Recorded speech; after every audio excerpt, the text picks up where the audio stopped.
নমস্কার বন্ধুরা, শিল্পাস লাইফস্টাইলে আপনাদের সকলকে স্বাগত।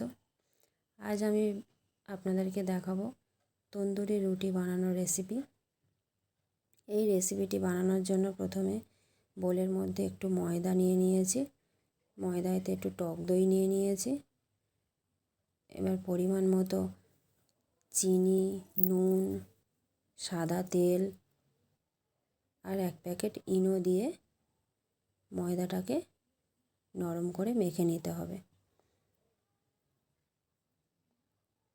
অল্প অল্প জল দিয়ে ময়দাটাকে মেখে নিলাম, নিয়ে একটু হাতে তেল নিয়ে আবারও ভালোভাবে মেখে নিয়ে ভালোভাবে নরম করে মেখে নিয়ে এটাকে আধ ঘন্টা রেস্টে রেখে দিতে হবে।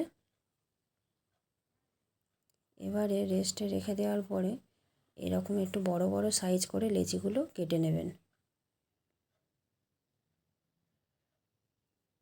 এরম সাইজে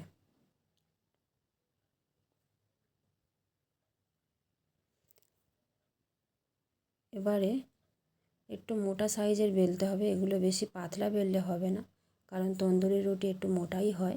এই সাইজের বেলে নেবেন আপনারা। নিয়ে এবারে চাটুতে দিয়ে দেব, চাটুতে উল্টে পাল্টে একটু সেঁকে নেব।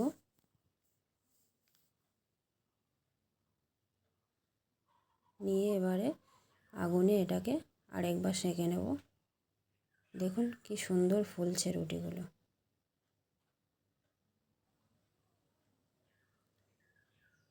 যেমন রুটি হয় তেমনই প্রতিটা রুটি খুব ভালোভাবে ফুলছে।